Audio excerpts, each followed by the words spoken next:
You're listening to the Classic Gamers Guild podcast.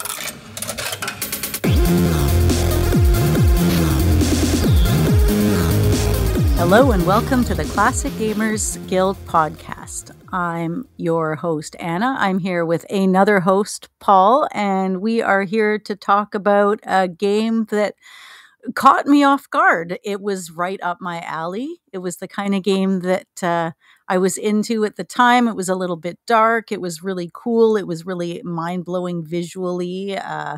The story was unlike other stories I'd encountered. It wasn't like something that I'd come across somewhere else that they were just regurgitating. And the game that I am talking about is Sanitarium.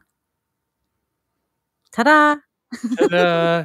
And also, I hope you guys all enjoyed the spooky remix that I maybe did to the intro theme. Because it's October. Does future me do that? We'll find out. I'll bloody... I don't know. I'm actually talking myself out of it as we speak. Yeah, it probably didn't happen. I'm sorry, guys. Anyway, Sanitarium. Yeah. Yeah, if you could look up the theme from the game Sanitarium. That's kind of spooky. You could play it. You could play the soundtrack sort of while you're listening to this podcast. Double up. I mean, I'm cool with that.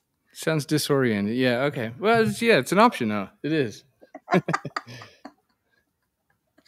So this is a game that I played before. I didn't just I decided because we were like, okay, we're going to decide on some games we're going to talk about and play for October because it's scary. And my pick was Sanitarium. And Paul's like, hey, I've actually played that before, which is funny to me because I mean, that's not something I come across in regular everyday life. I'm not like, hey, how's it going? You ever play Sanitarium? They're like, go to a sanitarium? They don't know what I mean. Is it a Metallica song? No, it's a PC game. And Paul's just like, yep, no worries. I've played that. Actually, I really liked it. Did you mean the 1998 point-and-click adventure game? Because Dream response. Oh, you know what? I'm going to just go off trail for a second here. But I was at Autumn Fest, Pumpkin Fest. You know, a lot of festival stuff going. Leaves were changing colors. It was gorgeous, and I was with my son. I guess that's relevant to the story. So anyway, this guy comes walking up to me, holding up his forearm and pointing to it. So I was like, all right, this gentleman is drawing my attention to his forearm. How bizarre! And he came up to me and he was like, I got goosebumps. And I was like, that's okay. You're going to be okay. Like, maybe this is the first time that he's ever had them. I don't know what he's going through right now, but it's the thing that happens. It's cool. And he's like, your shirt is, and then he just went in this kind of rant. He's like, your shirt, Hero's Quest, King's Quest, Police Quest, Space Quest. It just starts. It was a Sierra shirt that I was wearing. Yeah, and it was kind of getting that. Cool. Yeah, and it was a cool moment. He's like, "Oh, when I get home, I'm gonna bloody." He didn't say bloody. I'm gonna bloody Google it. It looked like it just woke up this sleeping point and click animal within him. That was gross way to end the story. Yeah, it's not the end. The end is he goes home and he realizes that this merch is available again and that there's like a whole thing about it and there's a resurgence and he may be late on the bus, but gosh, what an exciting bus to finally catch. Yeah, exactly. He's probably in the Classic Gamers Guild. He signed up last night. He's like, I'm going to join in the groups. He's got a GOG account. Him seeing my shirt probably cost him $100. About that. $100, 28 cents, and many hours of fun he can wistfully look at and hope one day he'll play again. Yeah, exactly. I mean, if he stays away from big boxes, to 100. If not, then I'm just sorry. But anyway, let's Sanitarium this thing. We got your spooky October with a spooky game. This is a great game. This game made me feel happy. That was very Jeff Goldblum. Sorry. let me well, what I was saying, I was asking before it was a cool story and it was worth putting in, but what I was asking was, so when did you first come across the game and why did you come across the game? Where did the idea to play it even come from for you? Oh, yeah. Okay. Sorry. So I played it as a kid. now I got that Jeff Goldblum thing stuck in my head. I feel like it's like, do I always sound like that? Is it because I'm British? Is that an us thing? I played it as a kid, and then man, I'm stuck in this loop. Stop saying that'll help. Played it as a kid. Yeah, I guess like my dad brought it home kind of thing, and I played it and loved it. And like any game I played as a kid, I don't really remember it. These things I just know happened. It's not like I remember the experience usually. So what I'm trying to say is that I don't remember playing it all that well in detail the first time I played it, but I quickly, it was one of the first point and click games like I replayed when I kind of got back into it, or whatever you say. Feels it's such a weird, but I I played it, obviously because I had I knew that I liked it, didn't know why, and yeah, that's the end of the story. I'm really dragging this on, and I played it again about a year ago. Yeah, that's mine was the same. I played it once. I don't remember a lot, but I remember I liked it a lot. So I played it again when I got it again, and I installed it and played it. And then I played it again recently for this episode. And that's 3 times, which is 2 times more than I've played many other games. So definitely a top sort of, I'd place this game. I don't know how many games I've said I placed in my top 10. You can go back in the episodes and count, but I'd place this up in my top 10 too. I really like this game. Yeah, no, I agree. Here, I probably, this is the kind of game I'd forget to put in my top 10, but should be in it. It was like last time I did this, I forgot Neverhood. It's like certain games like on the fringes there, it's like, oh shit, how you got to make room for it when you remember it. Well, it was beautiful. I mean, the cutscenes, even looking at it now, they're impressive. But looking at it and putting on my 1990s eyeballs, they are really intricate. The scenes are so detailed. The movies in between the scenes are like watching a TV show.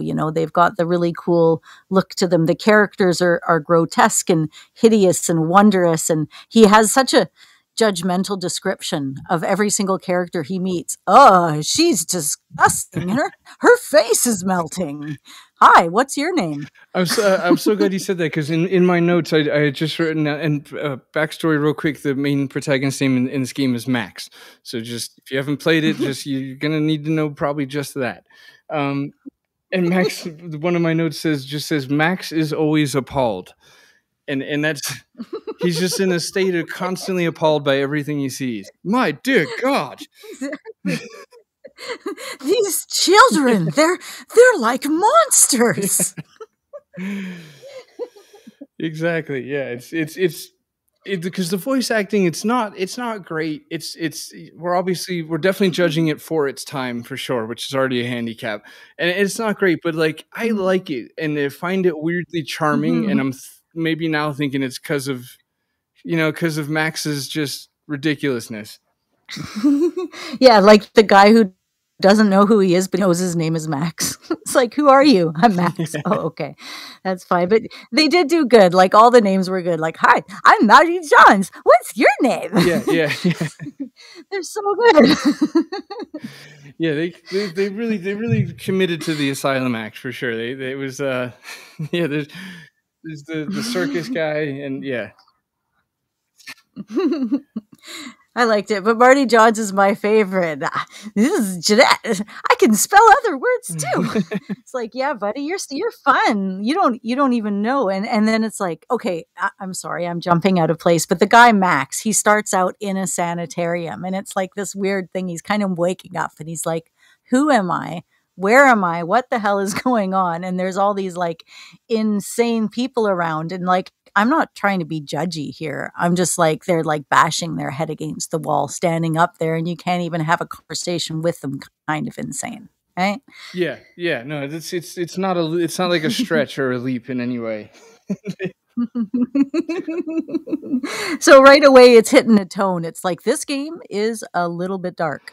Yeah. I mean, the first guy really that I think of anyway in that first scene, just banging his head against the wall, it really wears you down after a while. It's There's a splat on the wall in front of him. The alarm is blaring, and like your first puzzle is like shut something up because nobody can bloody think. Everything is noisy, and it really does. It directs you in a way. The game guides you through chapters. It gives you clues like, this information looks like it might be important.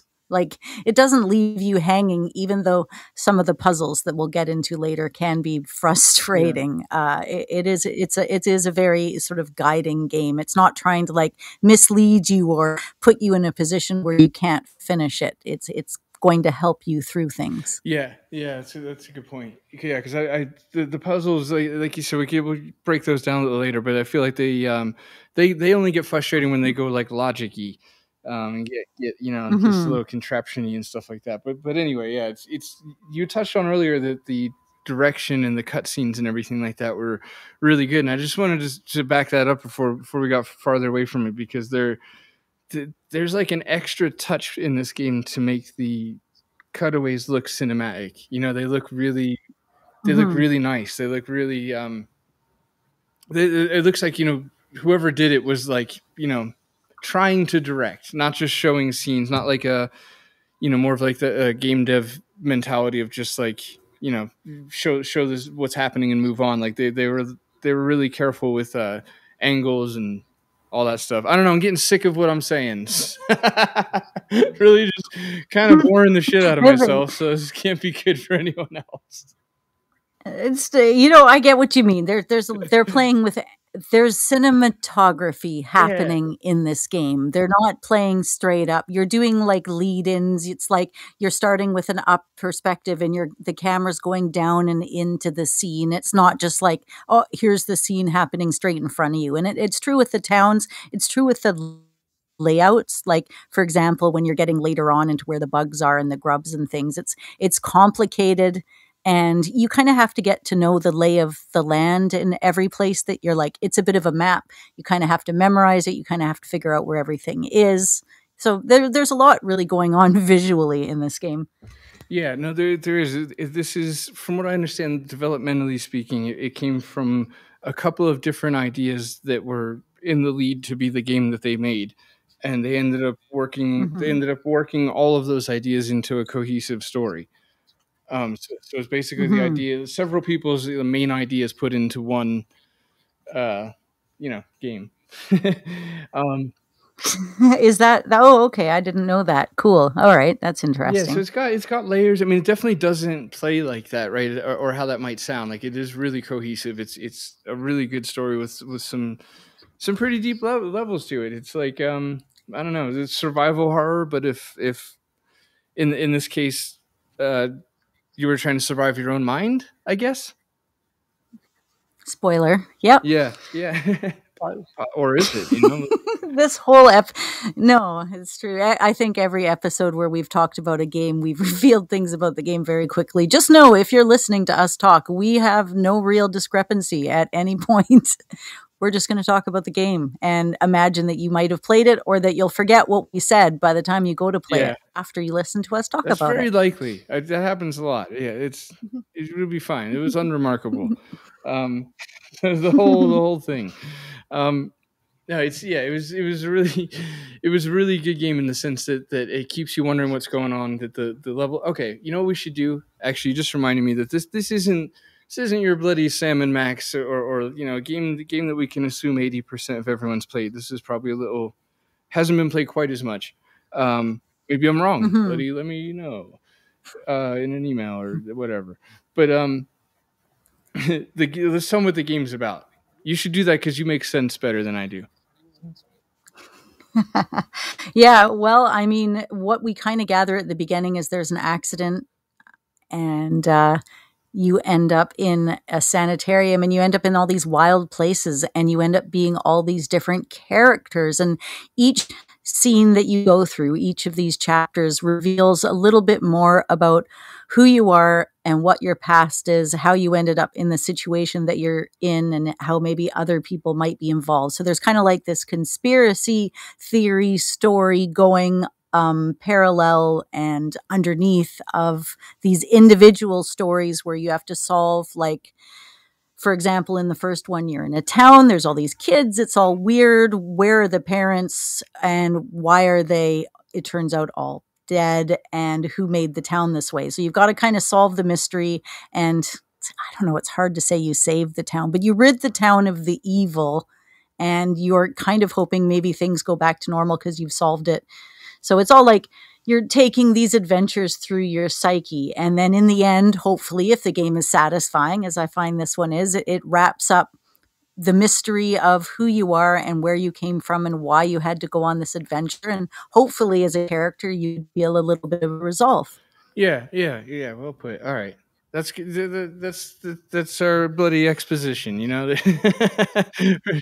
It's and I guess as far as what you Max the character is going through is like you've got a mysterious thing going on between your apprentice, I guess you would say, in medicine, which is Morgan. Morgan's kind of the main antagonist in the game or whatever. So you and him, it's you know, we'll stay vague when it comes to exactly what happens at the end. So we're not going to like dissect the ending for you guys. Just so to keep it vague, as you're playing the game, you learn a little bits at a time, but you don't really know what's going on between Morgan. You suspect he's a bloody villain probably, and you're driving home in the intro and you get into a car accident because you're making one of those phone calls, leaving a voicemail like, I know, buddy, I know who it is. He's going to go down for this.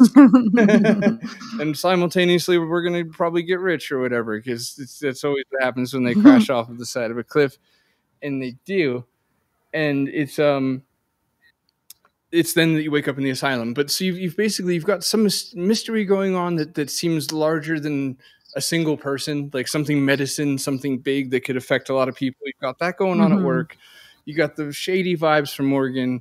You got the car accident, the fact that you're in an asylum, and then you're also dealing with a lot of personal trauma, which is the loss of your younger sister Sarah when you were little, and feeling like you let her down in her final moments, which is heavy stuff. It's definitely written, you know, I think really good. I wasn't looking at it through an objective lens, so if I'm missing anything problematic, just let me apologize now, because I don't remember. But otherwise, well, I gave a general outline. Those are pretty specific details. I like that. That's a good setup. Right. So now you know the situation, and you've got to go through, what is it, like 5 or I guess 6 maybe different levels in the game. Yeah, there's let's see, at least, well, there's 9 chapters. That's 9. And I mean, you could call the Lost Village, and then, well, no, the Gauntlet comes after that, because that's when. So yeah, I'd say 9. Wow. Okay. Yeah. The Tower Cells, the Innocent Abandoned, Courtyard and Chapel, the Circus, the Lab, the Hive, the Morgue, the Lost Village, and the Gauntlet. Right. Okay. Fair enough. All right. Well, let's break it down. Let's start at the asylum. Cold open. I don't know. It sounds like something, you know, they say in the TV shows. I've got a cool fact about the asylum, and that is that each character that's in the asylum represents the stages, the worlds that you're about to visit in the game, right? Because you've got one of them says he can't talk to you because his mom isn't there, or something to that effect, which would be representation of the kids level, where they can't talk to you because of mother. We'll get into it. Then there's a guy who's being tormented by bugs that only he can see, and that's the bug world. And then there's the circus performer. I think he's like pretending to balance on a ball or whatever, and that's the carnival circus. And then one of them just straight says he's a god. So that would be what's his name? Olmec. Yeah, so it's kind of cool. Olmec, which is fun. That was a wild ride. Yes, we'll get there too. Yeah, it's kind of cool. Like it's you would never know the first time you played the game there's no way you could know it, because it's everything they say is just perfect for what you would assume somebody that crazy in an asylum would say. You know, like they're a god or they're in a circus. It's all like ridiculous things, and then you end up doing it. It's all quite prophetic. That guy was angry. You know, just let it go. Yeah, clearly. You didn't hit him. Everyone's fine. But I live at the bottom of a hill, and the city decided to put a crosswalk at the very bottom of this gigantic hill. It's kind of like an invisible spot. Nobody can see that there's a crosswalk. So and we end up getting all these car accidents at the bottom of the hill in front of our house now. Fantastic. Yeah, that's that's a Saturday afternoon. It totally is. So yeah, I think the game's like that. There's a lot of little hidden bits and pieces. You don't see it unless you played the game once or twice or three times or watched Pushing Up Rose's video on it or something. Yeah, exactly. I absolutely did not realize that myself. And I did play it several times. I played it I think 3 times in total. One was as a kid. That's a wash. Doesn't count. But I did play it twice in the last whatever. And I didn't put that together. No, it wasn't her video, but I didn't. Somebody else's. Yeah, no, I actually put that together about, I don't know, 4.5 minutes ago when you said that was the case. So that would be, thank you. Today I learned. Yeah, no, me that too. totally makes sense though. Now my brain's all like ping. Oh, yeah. Yeah, now do not feel slow or left behind. I discovered that around 6 p.m. this evening. We're good. Yeah.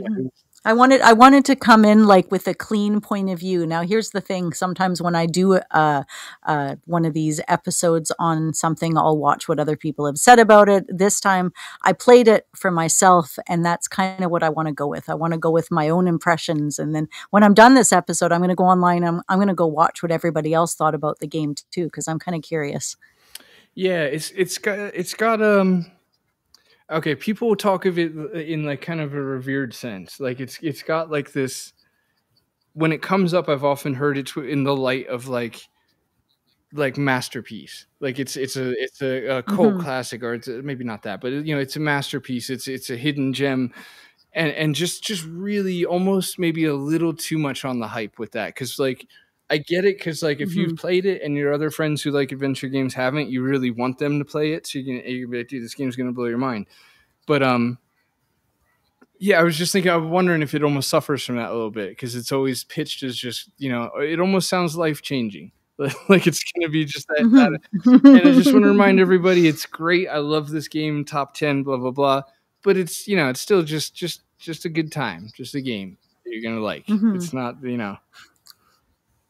you'll forget about. It's like time and place. Like maybe like if you played it at the right time in the right place and it was super scary and it was eerie and it hit you right on that, what is the scary spot? It's like the G spot of scary, the S spot. It hits you right there and it just stirs you right up. Then maybe like you'll keep going back to that, or maybe it was an art style that hit you from it, or maybe, it's Larry. It's the kid. His name's Lump. I think they call him that from the graveyard. But I could see like this game initiating some kind of really strong feeling in somebody. But for me, yeah, it was a fun game, and I love stuff to do with crazy people and minds and psychological stuff and horrors. So, but it's still a bit of a grind. Like it's still work. It's still an adventure game. It's not like, you're just clicking your way through it. La la la. It's work. You got to work to play a game like this. Yeah, you got to do a thinking for sure. Yeah. But no, it is just an absolutely amazing game. To reinforce the point, if I confuse anybody, it may not be like this life-changing quote masterpiece, but it's really, really good. It's so good to the. Well, actually, I'll back up a step. I wanted to mention that like I remember when I was a kid, this game this game felt adult. Like it felt like next level stuff that was going on. And it almost reminds me, or begs the question of not even a question, but I guess what I'm trying to say is I could see a timeline that exists where Sanitarium was so well received and did so well that like adventure games went that direction for a bit. Went kind of isometric, somewhat free of a lot of adventure game tropes and stuff. Like it's. If it was appreciated enough at the time, I wonder if it would have paved like a new path forward for adventure games. Yeah, because it came out at a really hard timeline. It was kind of the end of the so-called first era of adventure games. Or at least that's what I'm calling it now. It was when people were gearing up to go in a completely different direction. So, I mean, obviously, I'm just happy to find an adventure game at that time. So, I wonder if it was that much earlier or that much later, if it could have. But where would you even fit it timeline wise Yeah, for it to be able to have pulled that off? That's so tricky. I mean, I guess I'd honestly rate where it is, because I feel like 1998 was like the rigid end. Like It really was. you had Grim Fandango as well in that year, and that was, you know, I think that one's another one associated with the end. You know, that and like Gabriel Knight 3, were just in that I think Knight 3 was 97. But yeah, point is, it was the very end, because like at least it had Grim Fandango, whereas 1999, it's that's it. That was the first year in a decade that there wasn't one adventure game that you could probably name, unless that was like Siberia or whatever. But I don't mean, bloody get off my back about that. Yeah. None that we can think of offhand that would really, exactly. You can, and if you can think of some, write it in and let us know. That's good too. Yeah, exactly. Another thing I'll mention too is that this adventure games were like in a real edgy direction right now. Like you had Grim Fandango and Full Throttle for Lucas. Those were for Lucas stuff that was on the edgier side. You know, and understanding fully that Full Throttle is not meant to be edgy per se, but just, compared to Day of the Tentacle, bikers, blah blah blah, and the dig and everything like that. And then you had Phantasmagoria 1 and 2 from Sierra and Gabriel Knight 2 from Sierra. How many times let me put my bloody teeth back in. Sorry, I'm so sorry. That's all right. But a lot of those are like FMV too. I mean, they're a little different.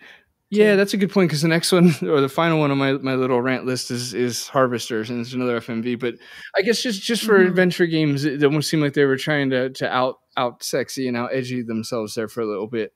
And this game just kind of sidesteps it all together and pulls everything off, like, just with bloody style.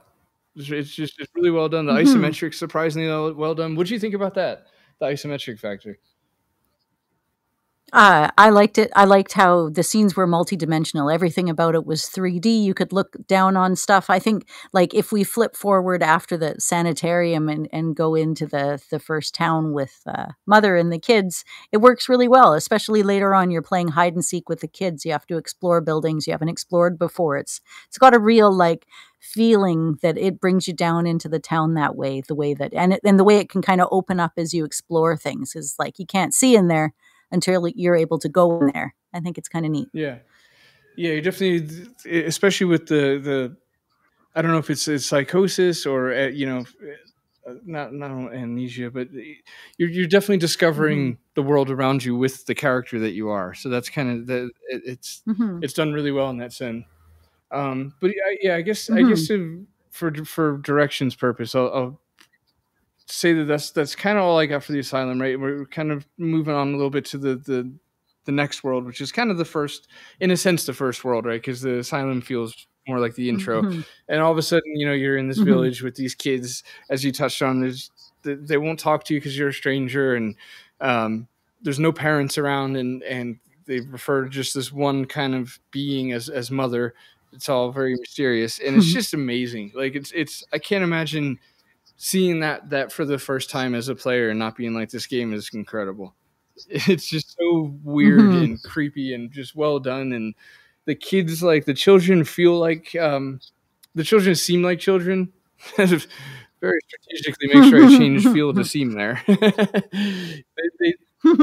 They seem like children because they're not helpful. They're not like bloody. They're not they're not respectful.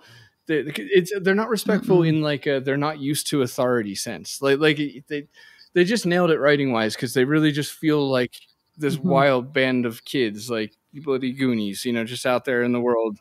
And I think the Goonies went home to their parents, but you get the point. Well, yeah, because you come into town and they're like, you're like, hey, who are you? And they're like, I don't know you. You're a stranger. Why the heck am I supposed to talk to you? And you can go around to every single person before you figure out what your name is, right? And, you'll get a flashback or whatever. And they're all just like, who are you, you weirdo? And then once you figure out your name, it's like, it's super flowy. You go up and they're like, oh, yeah, who are you, you weirdo stranger? You're like, oh, I'm Max. They're like, oh, okay. Well, you have a name. All right. Well, I have a name too. Let's have a conversation. It's such a natural flow. Like, because these kids are super suspicious, and I mean, you find out why as you go along. You start finding out the history of what happened, who these kids are potentially related to, and what might have happened to their parents as the story unfolds in front of you. So, they have good reason to be suspicious. And not only that, these kids are certainly not ordinary kids. Yeah, no, there's I guess to be even to reveal a little more, and leave, I guess, no vagueness in sight. There's a game of hide and seek, and the kids are like, there's a secret, and you play, one of the puzzles is a hide and seek game with them. It was great puzzle, like really good puzzle idea, and great puzzle in general. Mhm. And the secret, I mean, long story short, the secret is a dead little girl in the ground, and then Max Yes. very You have to. yeah, you got to dig her up, and Yeah. then I guess the Mhm. piece de la resistance, that French Yeah. word, the bloody cherry on top is the brother just puts the dead sister in a wagon and drags her around like everywhere for Oh, thanks. I was looking for her. Where did you yeah. go? And you're just like, oh man, this is sad on so many different Yeah, levels. that you're right. I'm so glad you pointed that out. That was such an off-putting thing too, is that he responds so positively. He's just happy to see her. Mhm. But look at the kid that whose sister it is too. That was Lump, right? He's just like, oh man, and like, you need something in life to make you happy, honey, because you're not looking so Yeah, good. yeah, it's yeah. So it's the kind of game where the NPCs just drag their dead siblings around in a wagon with you, and while you wonder what the fuck's going on along with everybody else. I shouldn't even be laughing. What is wrong with me? But you know what? That's the part of me that enjoys playing this game, because in real life, something like that would be terrible. But in a game, something like that is innovative and creative. Yeah, it is. Yeah, it's yeah. It's- yeah, I don't know how to defend the fact that I enjoy it. So, Nope. what else? What else There it can we say is. about this level without I guess like spoiling, or do we just spoil? Like, where's the line Mhm. here? What do you think? Because you could technically wait to the end of an episode to do a spoiler. We could do like, okay, uh, like, tell people, you lovely people, that we're going to do a spoiler, and then do a spoiler, and then if when we're done doing the spoiler, they could count to like 30 or something. Okay. And then, or skip forward. There's buttons for that. Just hit the skip forward button for like 30 seconds. We're going to do a very quick rundown that will entirely ruin the episode for you if you haven't seen it. Yeah, Go. go. Okay, so the she's a big pumpkin. Yeah. Yeah. Shit, we still, All the kids are like turning into plants, and it's all like just weird, and you need to stop this mayhem. yeah, exactly. Yeah, it's that's we've still got 18 more seconds to fill. And you get to rid the town of it, and it's very great. Mother is amazing, because she's a plant, but she's like naked. She's like a booby plant. Yeah, exactly. And time. Okay, welcome back. Okay. So Wait, I want to say one thing about Mother. This doesn't have to be a big spoiler, because I've mentioned Mother 3 or 4 times, but I don't know if you ever watched Fraggle Rock. There's like this garbage heap that lives above ground. Like when the Fraggles come up and they visit the wise garbage heap, and he'll come out of the ground and be like, Anyways, Mother in this game reminds me of the garbage heap from Fraggle Rock. So if anybody could make either of those two comparisons, that was in my head. So no, I'm prepared to suspend my disbelief just far enough to get that there. It really, I can see it. I can visualize it, like a yarn version. A yarn. Mhm, mhm. I was just, I think then that's go I was ahead. just thinking it'd be funny to tell listeners to skip ahead 30 seconds, and then at 30 seconds be like, keep skipping. Yeah. Just keep going a little more, guys. Can't help ourselves. Okay, all right. Let's go to day 2. Yeah, It's called the let's Innocent do that. Abandon. It's the only one I know the chapter name of, so that ends there. Yeah, and then you're pretty much back inside an asylum, but it's a different asylum, and it's an asylum where everybody has specific behaviors. And to put it generally, you're essentially going in to get to know the people. You want to figure out why everybody's behaving what they are behaving, like for what certain people need, and how you can change and influence their behaviors. So it's kind of a cool music puzzle based. I just gave it away. A puzzle based thing. Yeah, well, there was two extremes there, from exactly what it is to just it's puzzle based. It's a video it's a video game. Oh, it's pretty clear. You walk around. There's okay. Spoiler: if you're listening to this episode now, I mean, hope's lost. I'm not going to give you like a 30-second warning every time we do this. We're going to talk about a level, and if you haven't played this game, just stop, pause this episode. I mean, maybe you don't care. Maybe Yeah. you're going to listen to the That's episode, most likely. and then it's fine, and you can still play the game, and it's fine. But maybe it is important to you, so don't listen now. Go play the game. Come back to us in about 10 hours. And listen to the episode then. It's really up to you. I mean, Yeah, I won't 12 force your hand hours. either way. Oh, right. Yeah, yeah. Mhm. Mhm. All right. Mhm. So do we do we have anything left to Are we doing our spoilers now? Yeah, I think we're allowed to just do spoilers now. Because, yeah, this level was cool because everyone's doing things. There's like a sermon. You get to do like preacher stuff. It's kind of wild. Like people are dancing really weird. Everything about this fun little level was actually rather creative. Yeah, this level's awesome. Like it's I think part of the reason I fell in love with the game is because like the first level, the one we just spoke of, which by the way, that's the one that's called Innocent Abandon. Sorry, I had one title and I messed it up. So we're not on Innocent Abandon. That was the first one with the kids and the mother, and that was such an awesome level. But then this one like is somehow even better. So you're just at that point you're just hooked. You're like, this game's amazing. I'm in the weirdest places, and I kind of want to stay for some reason. But yeah, and just the story weaves in such a way that it fits. It makes perfect sense to play Sarah, his little sister, in this level, and it's an awesome excuse to have to play as a little girl in a carnival because you really do feel more vulnerable. Oh, yeah, and the everybody next one feels after. scummier. Yeah. Oh, okay. Are we done with the music? We're done with the music level Wait, now, did right? I skip that one? I'm sorry. We're moved Yeah. on. Well, we were partway into talking about it. And I mean podcasting, just all of it.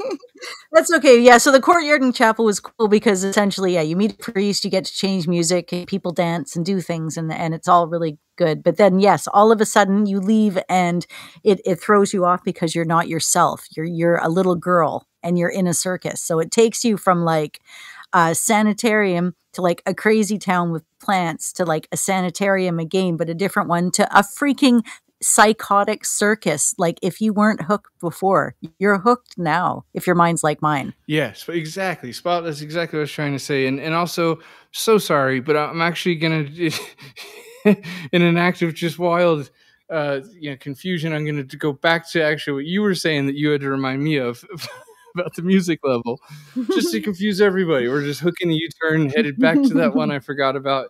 And I'm sorry, I forgot that you stopped back at the asylum again between the two levels. That's where I got mixed up. But I just wanted to say that the music puzzle, as you brought to our attention, is one of my favorite puzzles. It's so in the game for sure, but just in general, it's such a great puzzle. Like it's fun and it makes sense, and like it does what you would kind of think it would do if you were in that world. Like it all just works, and it's like fun and clever. You play music to get different reactions, I guess, to simplify it. Yeah, because maybe they're going to get up and leave something behind that you can grab, or maybe it changes their behavior, so they're exposing a part of a wall. Maybe I'm just revealing all of the clues to how to finish the level. I don't know, potentially, but that's kind of what happens. Yeah. Maybe you're taking notes. I mean, I wouldn't mind. Yeah. Okay. Sorry. So now that I've just derailed everything several times, we could just go back to that circus real quick. So sorry, and we're back. Okay. This game has a theme of hurt children. Is a darker note that I have written down. Yeah. Actually, it's funny, this level, like, everybody treats Sarah like she's an adult. They're like, they're not, yeah, there's a little bit of "Go away, kid, you're bothering me," but otherwise they're just like, "Yeah, you're going in, you're doing stuff, and you're just as grown up as everybody else, and you're not even flinching on, like, anything you come across." If any protagonist were to be, like, the ballsiest, she would be the ballsiest. Yeah, and you're right. They show her no mercy. Like they really don't. It's a real Mm-mm. dog eat dog situation with everyone at the carnival. Really, you're gonna have to earn your own path, kind of thing. But it's really well done because all the characters at the carnival have obviously have quirks and have their own tiny little sample story going on. But like it's just balanced real well. Like it doesn't feel like a bunch of Mhm. nonsense everywhere. Like you just get to travel to each person, and they're a circus act, so they're inherently interesting, and just figure out their bloody Mhm. story, all while being just a little uneasy because you're a girl at a carnival at night, and it's spooky carnival. uh, Yeah, they're freaks, there's love stories, you've got to, like, figure out relationships, you have to play carnival games. I mean, it's really like, each of these mini games is a game unto itself. If this game were released nowadays, it would have been each chapter would have been kickstarted, and we'd be like, "Oh my god, where are they gonna take us right? next?" Yeah, yeah, yeah. It does have a cool the game is the pacing of the game is really good. That was another little note of a thing I just wanted to say they did well was pacing, and I think a lot of it is due to the chaptery feel, where it's like you get something just totally different every time. But it all still Mhm. works with the story. You still feel pretty much like Max, even as Sarah, as weird as that sounds. Mhm. Yeah, she's a part of them, and you can sort of feel that as you're going through it. It's like you're connecting all these dots, kind of like reading a mystery book or something. It's dropping these little clues all the way through, and you're just getting all these little aha moments as you're playing and doing these little puzzles. You're getting like the big, broader aha moments as you go Yeah, along. exactly. Yeah, as we go through the chapters too, it is important to keep that in mind too. The overarching story with his childhood trauma, and then the medical kind of Mhm. scandally thing going on is unraveling, and also what's happening to Mhm. him. Because I think at this point in the game, I was just like, this is probably like he's probably suffering from like psychosis or something. Like head injury, psychosis sort of thing, where like there's a lapse of reality, and that seems like what Mhm. he's in the middle of, just a lapse of reality, trying to get his bearings in his own mind. Just kind of a terrifying thought of lost in your own head. But Mhm. that's and I'm not really sure that it's conclusive as to exactly what is happening throughout the game. I think a lot of that's up to interpretation to a degree. So in other words, there is no like Mhm. right wrong answer. I don't believe, unless I'm really overlooking something. I don't believe it's ever spelled out. What he was going through. So it's kind of interpretation of what Mhm. this whole trip is. Mhm. And, yeah, the carnival kinda leads you right into this wild dreamscape house kinda thing where everything's wavy and you're kind of like in a almost like in a historical 1940s looking style documentary, and you're this little girl in color and everything's in these, sepia tones, and you're like essentially every time you solve a puzzle and make it into the next room, you relive the past of what happened when you were little as the point of view of the girl who you are. It's I don't know how to explain it. It's a little bit of a mind fuck, but it messes with you because it's also tragic and you really understand the crux of where his emotional turmoil comes from in those kind of really sad scenes. Yeah, yeah, no, they're really well done. The sad scenes, in the house you spoke of, it's Mhm. the like the bleeding house or whatever. It's really really really yeah. It's weird because Mhm. it's definitely spooky and scary and such, but it's also got like an overtone of sadness to it that really grounds the Mhm. story. Um, and I know, and Mhm. then there's a section right before the bleeding house too, which was kind of unique because you do like a weird it's like I guess time puzzles really. Uh, like instead of Mhm. inventory, the game kind of switches logic over to like these time puzzles to get there. But which was kind of cool. But yeah, the house itself is really cool, and it almost feels like you leveled up as far as getting closer to what happened with Sarah, right? Like it unlocks like part of what's going on. I believe, like, I think that's so just, spoilers. Like, I think that's when you find out that you were trying to give her a bear or a clown. Yeah. She's literally dying in bed, and all you needed to do was get her very favorite stuffed animal, and you failed. Yeah, couldn't find it. And Which is through no fault of the kid. As a grown up, you're playing it and you're just like, oh my God, this kid, how heart wrestling, yeah, but they show it through his side too, where you're just like, you could almost feel that this is the one thing I ever had to do, kind of thing. And yeah, it's good stuff. It's really cinematic. They do the little girl's arm going limp in like a nice Dutch angle. It's like it's real cinematic stuff going on. I feel like I'm undercutting it just then, but because it is really good. It does actually have emotional weight to it.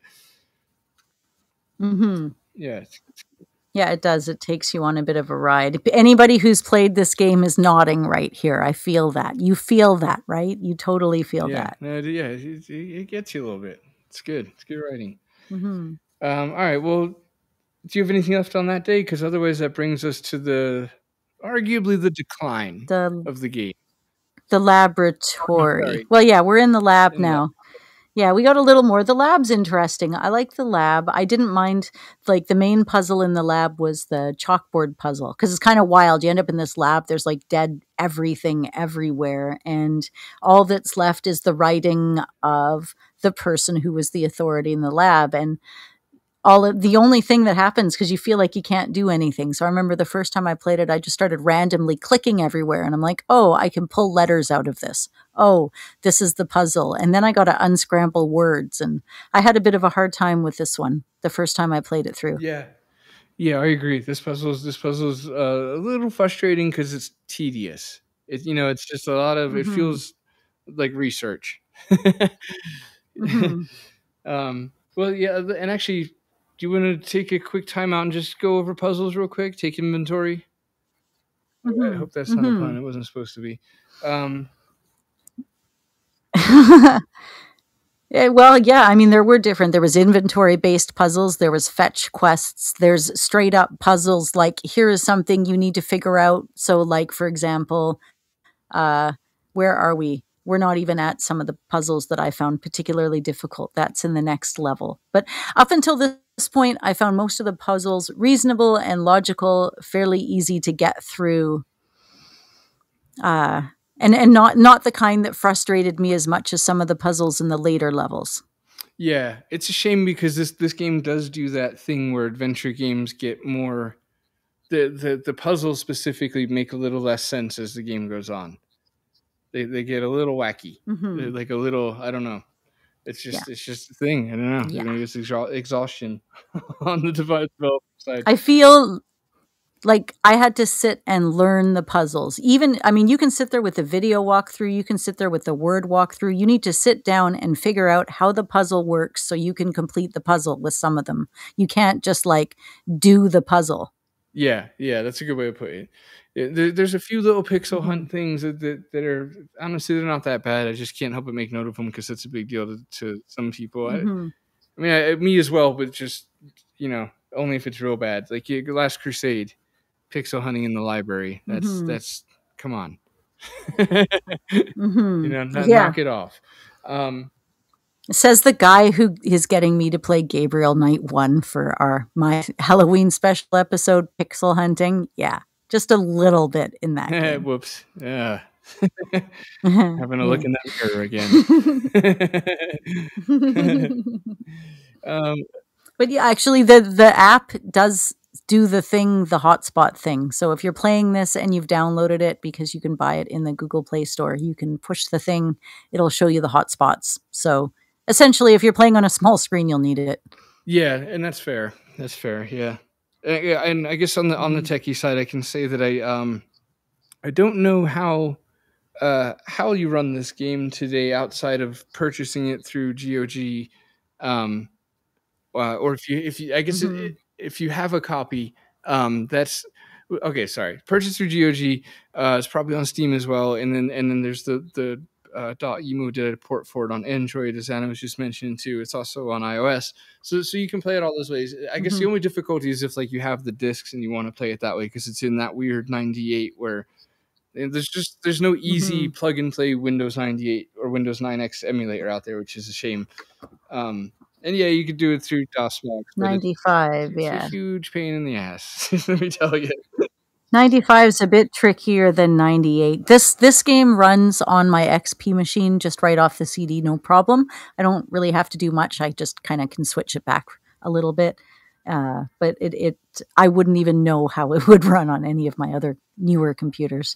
Yeah, that's supposed to be true. But GOG's got you covered, so you guys can still play. There's the nerdy stuff. Oh, I will say, if you have the discs, ScumVM is not officially supporting it, but they support it, so that means that they're slowly starting to support it. So you can play it on Scum, but there's going to be probably issues or crashes or whatever here and there.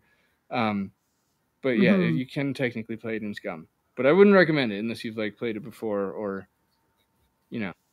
enjoy redoing things you've done for hours because it crashed.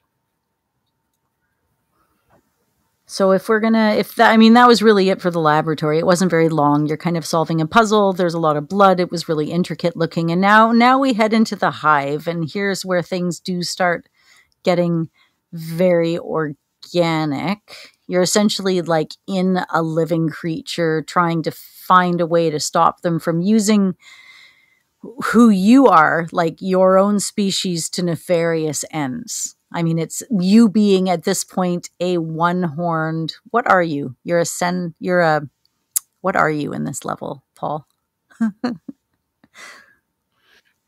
A one-eyed thing. It had a name, right? Yeah. Well, I can't remember the beings or whatever the creature's name, but you yourself is Grimwald. Yeah. Yeah. But like, what are you? You're a cyclops, essentially. I guess cyclops would be the best way to put it, with a horned cyclops. Yeah, exactly. And you're a comic book character from Max's childhood. So the manifestation, I guess you could say, of the world, being Max, obviously, like how it even starts to try and make sense. When all of a sudden you're like, all right, I could see being a sister, blah blah blah, but then you're like this Cyclops in this bug world. Everything's very gooey. Ugh. That's the connection. You're kind of living out a almost childhood fantasy and being this comic book character that you loved, while also like figuring out things, arguably about yourself on a deeper level. Yeah, actually they do. They get a lot further in. But it's also getting into the socio-political side of your race. I mean, you're looking at the TV, and there's infestations and infestations of insect hordes sweeping across the nation, and there's an entomologist leading a team to infiltrate the hive, and so they've got your own connections that are even in the TV talking to you about how to eliminate the hive. And then you're in the hive, and there's all these organic grubs, and there's all these like cyclops that are being raised in these tanks to be harvested, to be used as food for the grubs? Am I correct on that one? You got me. I don't know. Or was it just as workers? No, because they were turning the cyclopean workers into insects, right? Like before the kids into plants. Now the workers are getting turned into these weird half-dead insectoid creatures that don't have a personality. And it kind of gets complex. There's a lot of back and forth. You have to figure out passwords. The puzzles in this level, I got kind of frustrated at the one puzzle with the bug and the flipping of the wings up, and figuring out each symbol, matching each symbol until I figured out the concept. I had a bit of a harder time with that puzzle. Yeah, that was less fun as well. That's definitely, I don't know, maybe this is when the game started to feel a little bit kind of heavy, or not heavy, but like slowed down a little bit, because you just done the chalkboard one, as you said, and then you got to do that one. Yeah, it's the controls don't shine real well in this world either. Did you notice that? Like the controls are already a little weird. It's a strange, like you click and hold kind of system for how he walks, which is how they decided to handle the isometric factor, I assume. And then you're like, damn it, I went the wrong way. And then you start walking up or downstairs or in a door and you didn't want to, but you have to go through the whole little animation of it doing it because it's kind of like that. No, it really is. And you also frequently get like hung up around corners. Like it's hard to get around to like turn a corner to go upstairs. Like it's just, it's a little weird. And so with this bug world, it's pretty cramped. Like you said, it's a hive. And so it's like the controls, it's a bit of a frustrating level, I guess I'm trying to say, but yeah, otherwise it is cool. The mapping, yeah. There's a lot back and forth, and all the hives, all the nests look the same. Yeah. And where's the door? Where's the freaking door? Like, is that a wall or a door? Oh my God. Yeah. The more we talk about it, this level is not super fun. The stories, but it's wild at the end because you get like your Wizard of Ozzy thing, right? There's the guy controlling a giant insect, and you're just like, you're discovering like this like corruption on a mega level behind everything that's happening within the horde, and how they've come up with this big money making scheme that's like essentially destroying a species. Like there's a lot of heavy stuff running as an undercurrent under what's behind a kind of a difficult level, a level that was difficult enough that I had to keep coming back at it for about 2 weeks to finally get through it. Yeah, that's fair too. It is proper old school difficult. It's I don't know. It almost doesn't. I don't want to say it doesn't fit the game, but maybe up until that point, it seems the game, the game just it's going to ask some questions of you, as far as where the game's going, like and all that kind of stuff. But it ultimately it's still telling an interesting story. Like even though you're really quite confused as to just even what the hell's going on, because I don't think the first time I played it, I was aware that he was a comic book character. Like I think I missed that detail. So not even if you don't know that, then you're also struggling for the connection between this and Max. So it's really it really asks some big questions in that sense of like what is going on, and but ultimately, like you said, it's a payoff because you get the Wizard of Oz ending, as you put it, and it kind of ties into like the madness or psychosis or whatever's going on with Max, where it just kind of reminds you, like, if you were in a dream, like dreams are bonkers, right? They generally just ridiculous things, they take these little side turns and twists in reality that are just make, no sense. And it kind of feels like that, like what a dream would do. Like it kind of betrays itself and turns into something totally different. Like Wizard of Oz. There. Yeah, exactly. And then after it takes you there, it takes you back kind of into your comfort zone again. You're into the garden, you've got the gazebo. There's blood everywhere and you've got to solve puzzles again. There isn't really patience. There's like patience that was, I guess. Right. But it's back into familiar territory again. Yeah. Well, it's funny how the asylum becomes like your constant. It becomes your place of sanity, because it's like like you said, it's the familiar place. Like you get to leave the bug world. You kind of always check back, not always, but often check back in at the asylum. And that starts to become your safe place where it's like, okay, now I know what's going on. I'm Max. I'm this guy. So there's some irony there, maybe. There we go. I just added in some more pictures into my little picture. I was taking screenshots of this game because even as a grown-up, I'm obsessed with how everything in this game looked. I think just the scenes, how much detail is in one scene. How many dead bodies can you put into one tiny little intricate scene, especially when you get onto like the Aztec level? So yeah, was there anything else you wanted to say about the gazebo and the cooler, or do you want to get into the Aztec stuff? Like you said, the bloody surgery room is awesome for the bodies and morgue, and you get to talk to a corpse and cremate a body. The locked door puzzle here sucks. I wrote down. Yeah, I'm just any puzzles pretty much after this point on sucks, but some more than others. Yeah. I guess there wasn't maybe a balance because, like I said, with the music one and the hide and seek one, there was some really clever, like great adventure game puzzles in that. Like it's just a unique thing that maybe it's not too far of a stretch to be like, yeah, this could be a thing that happened, you know, or it's like it's somehow just Mhm. fits the bill and is satisfying. And then there's like the more logic-y puzzles, like the one in this level with the in the morgue to unlock the Mhm. what do you call the sliding doors with the bodies in them? That stuff, Yes. Yeah, those the coolers? I don't know. right? I can only imagine how like a New York street cop would call it in a show, but I don't know. You can be like, "Yeah, the, popsicle drawers," or Yeah. something, you know? Oh, it's so spot on. It's more spot on than I was prepared for even. Well done. Yeah, almost a little off-putting that you had that on deck, just ready to go. Uh, So yeah, the Aztec level's hard. It's hard because there's a lot you have to do. You have to kind of figure these things out. You have to get these things. You have to be able to get them all in the same place at the same time. And just when you think you're done with it, it throws you into like the kind of puzzle that like you have no choice but to get through all on your own, figure it out. right. And if not, they'll zap you back to the beginning again. So it goes from like challenging and difficult to like challenging and difficult. Yeah, and I guess it's really all the more noticeable in that the story it doesn't come undone. I feel like I'm accidentally giving that vibe off. The story remains cohesive. It really does. It's just in the Mhm. moment. You'll spend a Mhm. level or two completely lost and confused potentially of what's going on.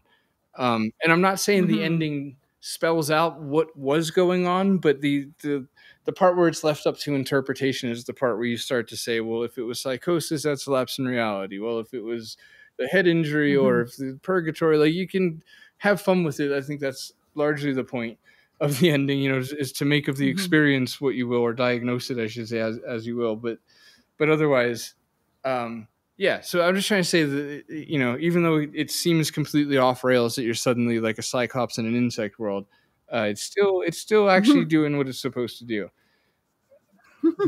Yeah, because the next thing you know, you're a Aztec god. Like literally, you just Yeah, are. Or like, and you've come to like you're a hero. The people have been waiting for you, but they're like, man, you're a little bit too late. Pretty much everybody we know and love has died, and now here you are. Thanks a lot. yeah. It's yeah. God, you're Olmec, and you know apparently he's a pretty big deal. So like he's one of the bigger Aztec gods. I didn't do enough homework to probably even say stuff about that. I think he's a big deal. I left it. I should have left it Mhm. where I said it first. Anyway, he's Aztec god, and this yeah, this level's not great either. I guess I'm glancing at my notes trying to find a quick positive to start on, and I didn't write any down for this one. Not to say it doesn't have any. Uh, Well, the witch doctor looks like the movie Beetlejuice, and there's the witch doctor, and he puts the powder on Beetlejuice's head, and it makes his head shrink at the end of the movie. yeah, yeah. Okay, so that witch doctor looks exactly like the witch doctor that you talk to in front of the hut that ends up like essentially being sacrificed so you can have blood in the bowl. Anyways, the two of them totally look like each other to me. That's the redeeming moment in this level. Wow. It was worth it. That was worth it. Yeah. Yeah. I remember exactly what you're saying too. I'll go. That is its redeeming quality. All right. Yeah, it works. Mhm. It's not all Yeah. bad too. I shouldn't keep making it sound like it's just a drag because it's not. It's sad. Everybody's dead or their family's dead or the little girl's alone. It's one of those levels where you have to go back and talk to people a couple of times because it'll update the conversation choices, which I always find pretty Yeah, satisfying. it is. Yeah, I like that. That's true. That did stand out as a good part because you get a little tiny side story of the woman's missing husband. I think that one goes the longest. But yeah, Mhm. again, it's all well done. Like the time you're spending is like thought out. Like okay, you got a mini situation going on here, and you're Olmec. I think Mhm. one of the big problems with that level is that Olmec walks just way too slow. Like, he walks really slowly, and there's a lot of going back and forth to characters in Mhm. this one, and it's Mhm. yeah, I don't know. I guess maybe in hindsight, putting the bug next to Olmec makes a large chunk of the game Mhm. feel just confusing. Mhm. it can Yeah, start that to was beat a your lot. motivation down a little bit when you're like, okay, so what is going on? Like, And you have to talk to a lot of spirits in this level, and he's walking really slow. And like you said, there's a lot to do. It's a lot to take in, especially if you're trying to understand the history behind each of the scenes and each of the characters, what you're actually trying to solve and what you're trying to do instead of just like clicking on everything and trying to play through it. So there's a lot of depth going on here in this really long, mildly difficult level. yeah, yeah, with slow walking. Yep. It's, And then, like I said, you do all that, and then you end up in a freaking maze. And it's the kind of maze where you don't know where you're going. You got to figure it out. And if you step in the wrong place, these random zaps will zap you to the beginning of the maze again. Like what? Yeah, seriously. While you're Olmec, sure. no, it's the worst. It's never been a good maze. No, I don't like that. No, no, didn't like it. Yeah, it's very very frustrating, that one. Like you said, every your punishment is starting over, at least at like incrementing checkpoints, and it's not Hmm. cool. Yeah, well, they do actually. Yeah, back to puzzles. They did that back in the where you were with the plants too, like in the pumpkin patch. At least when you get to a certain point or you defeat something, it's been defeated and you've gotten there. Like it doesn't Right. It's not merciless that way. Right, like you don't have to get a perfect run through. That's true. And the pumpkin one is, I remember that one was fun. It was like, I Hmm. don't know. I guess it's almost maybe it's almost different when it's a maze that you can see the end of. Because if you haven't Hmm. played this game, Space Quest 2, that maze, like I don't know if they're really Hmm. Hmm. mazes. Like they are, I think technically, right? Because they're Yeah. you know shaped like them, but like it doesn't give you that like Space Quest 5 maze, or this maze at the end of of Sanitarium, where it's like or Kryrandia. Damn it. Um, Hmm. I don't know. I guess I'm just taking the time out to say that's a weird thing, right? Because like mazes, you can see the whole thing in one screen. But generally, I guess I like, Hmm. because the pumpkin one in this is a good. It's a good time. Like you said, it's got just enough little punishment, but like you don't have to beat the pumpkin guy again and blah blah blah. But anyway, yeah. To your point, this Hmm. maze puzzle is horrible. Um, and I'll say too that I guess it's like, on that note of like, is this whole thing Max going through, like experiencing, or I should say suffering from like psychosis or something like that, from head trauma, from his accident or whatever. I'm not a licensed physician. Hmm. The point is, if it is psychosis, then it could, the way I guess I'm trying to say that I make this level make sense, because I'll back up a Hmm. quick step and say that the Cyclops level with Grimwald in the bug world or whatever, like Hmm. that ties in for me because of the childhood thing with the comic books. But like, uh how Almec fits into his past or anything escapes me completely. And I don't Hmm. I don't think I've missed anything in that regard. Like watched a video or two. Like I haven't. I think it's just not addressed. And so what I'm trying to say is, if Hmm. they don't address the Olmec thing, and you're just like, okay, so like really, what is going on now? Um, I guess you could say that if he was going through like a psychosis thing, again, the definition is lapse of reality, right? So it's like, Hmm. um, how far out from reality has Max drifted at this point? If it's kind of Hmm. on that level, like if he's having issues, or suffering from something like that, it would be along the lines of losing touch with reality, or drifting farther and farther into Hmm. these like fantasy worlds that he's stuck in. I don't know. Or he's gone so far into it that he's almost died. So now he's entered like the spirit world, which is like the last major path before he comes back to said reality. Right? Yeah, that's a good interpretation too. Yeah, yeah. Because I mean, and I'm sure it's almost positive it's on purpose, because it's the only level that loses a connection with the other levels. So like up Hmm. until this point, all the Hmm. levels connect to each other. They all have something, if not obvious, definitely was, you had a fair chance to catch it, that they're all connected. Hmm. Well, Yeah, and the reward videos are far and few between, like the little cutscenes that reveal things about your life. It's like in this chapter, that wasn't really a priority so much. I mean, you get one, really, in all of it at the end. Right. But no, you're right. As each video unlocked, it was exciting. It had like a, I don't know how a lot of us felt the first season of Lost, where it's like, I can't wait to see the next one. It sincerely had that feel to it. Where it's like, I really, really excited to see what the next, the next bloody thing in the story is, because they did a good job in the sense that you got the whole scandal doctor, villain guy story arc, and then you got the personal story arc, and then you have just kind of the mystery of like, what's going on. To what extent is this a head injury? Like, am I even alive? So yeah, there's a lot you want to know. It does. And then, I mean, it kind of, I guess the only way it ties it in is it culminates all the places and all the characters and everything into kind of this like mind meld level that is you are everybody and it is everything, and solve the puzzles here. Right. Yeah, well said. I guess I could. Well, from here we were kind of just facing the ending itself. I mean, at this point, which is you had the proper name for it, but it's the showdown with Morgan on the bloody chessboard. What's it called again? It's the gauntlet. That's right. Yeah.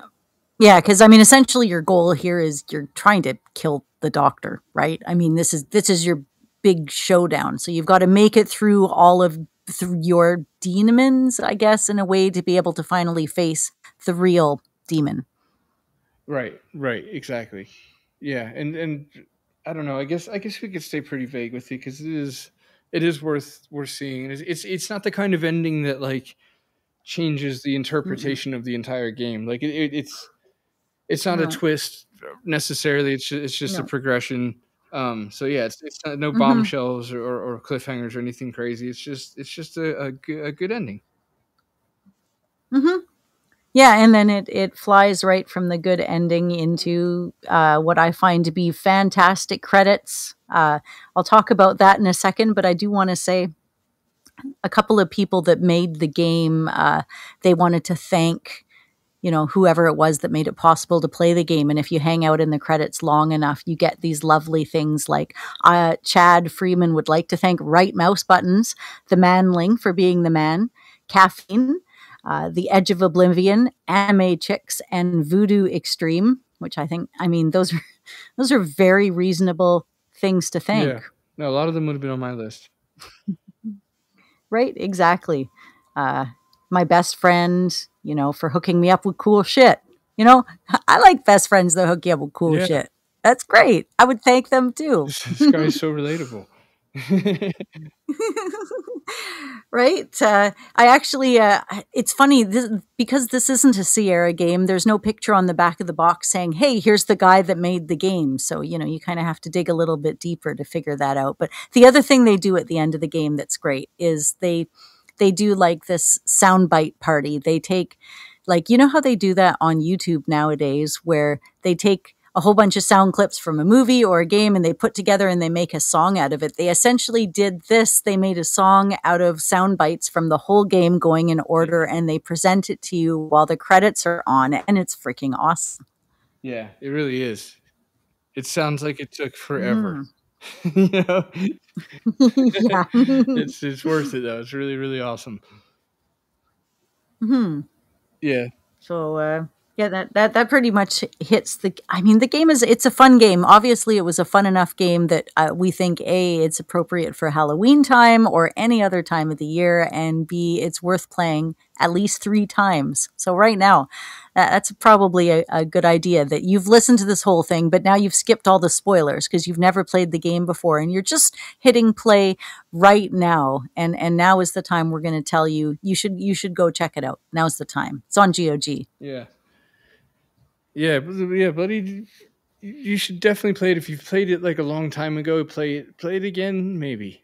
I don't want to I don't want to demand anything of you, but it's worth playing again because it's real fun. It's really good. The whole psychological horror thing is maybe never more true than a game like this, or you know, any game would be as much true. It's just I don't know if that made any sense at all. I hope it did. I feel like it did.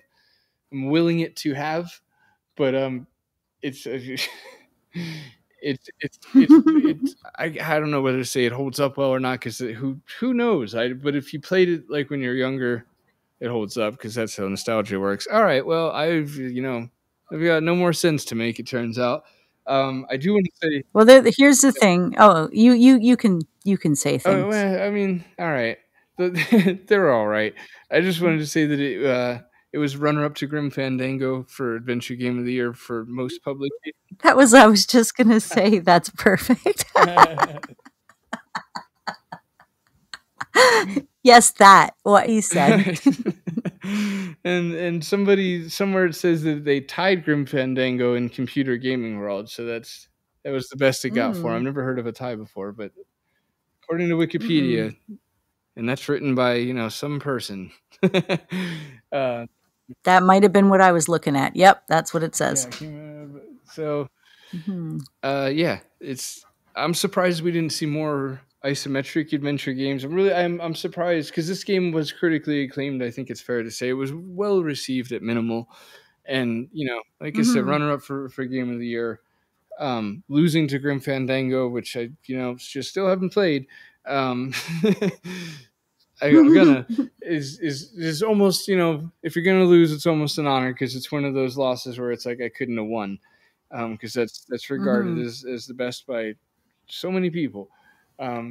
So tough year in that regard to have to compete. You could argue it would have won year before or after, but who cares? I certainly don't.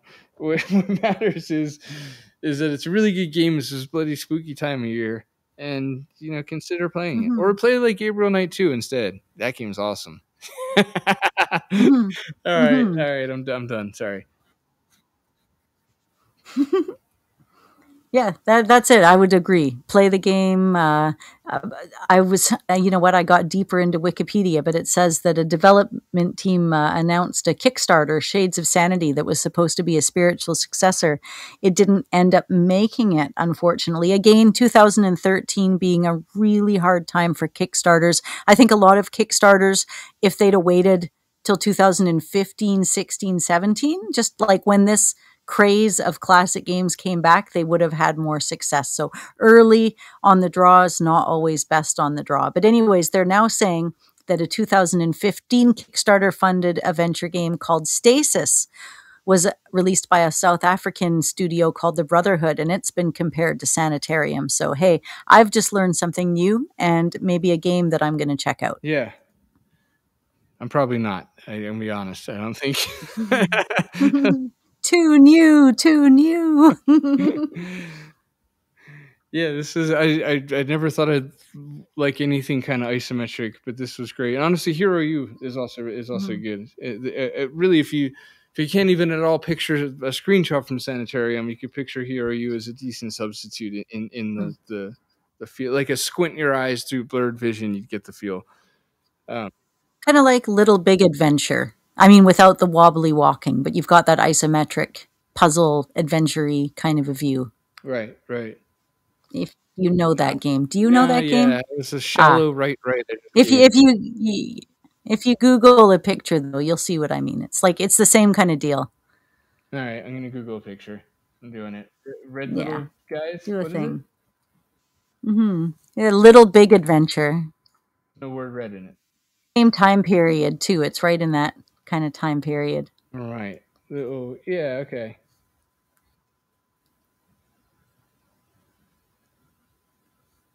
Oof. That's a rough one. Yeah. It is because the walking, everybody wobbles when they walk. It's kind of got this weird movement-y thing going, but the people that love it, love it. Oh, well, I'll reserve judgment. Hello, mate. Told you never to call me. Yes. All All right, we're gonna. Sorry, my cat had to say hi. Let's wrap this Yeah, up. that's fair. So, buddy, we're a page in a group. Come join the discussion if you want to. We're on Facebook at Classic Gamers Guild. I'm just kind of panicking, pulling up the things I say now because I've never memorized them. 3 some years. Yeah, Facebook Classic Gamers Guild. Say hello. That'd be nice. You can find us on Instagram at. That's right. I'm not at CGG Podcast with the cough. The cough stays. People bloody cough. Where you want from me? I'm actually pretty parched right now. CGG Podcast on Instagram. If you want to say hello to us on Twitter, specifically Anna, you could just say hello at Twitter at CGG Podcast. So say hello to probably Anna at that handle. Hi. Yeah. And then you can say hello to me. What am I at? At Phantom Fellows. That's where I'm at on Twitter. You can say hello there. And then also thank you to all our Patreons. We appreciate and love you guys. Buddy, we're on Patreon. That's hint. Thank you to all of our. Did I say that? I think I did. But have another. Thank you very much. We really love and appreciate you guys. And of course, extra special thank you to those in the said tier. One day we're gonna change the name of that tier. I'm telling you, it's still on the old to-do list. Sounds weird every day, every time. But a big thank you very much to Jay Holmes, Mark Fillion. Love and appreciate you guys. And check out Mark's game, Chinatown Detective Agency. I overthought that for a second and was like, who is Mark? Where am I? What am I? Why am I saying these things? You could have said terroir. It would have also been correct. Oh, nice. All right. That's check out Mark's game. Or the terroir game, the wine game. I just connected the dots of what you said a second ago till now. Because you said that and I was like, I don't know what she said, so I'm gonna just kind of stall until it clicks. And it clicked. That's the good news. And now I thought you just said a French word at me. I was like, all right, well. Kind of was. Okay, but yeah, now check out his wine game, which I own. All right, Mark, I'm gonna be honest with you. I bought it like I said I would. I just I haven't played it yet. You know how it is. You don't get to play and make games. You gotta pick one. But that's it. That's been it for a while. If anyone's even still here, hi. I hope you're good. I'm gonna let your phone get back to being a phone now. It's just gonna stop playing this. So don't do murder.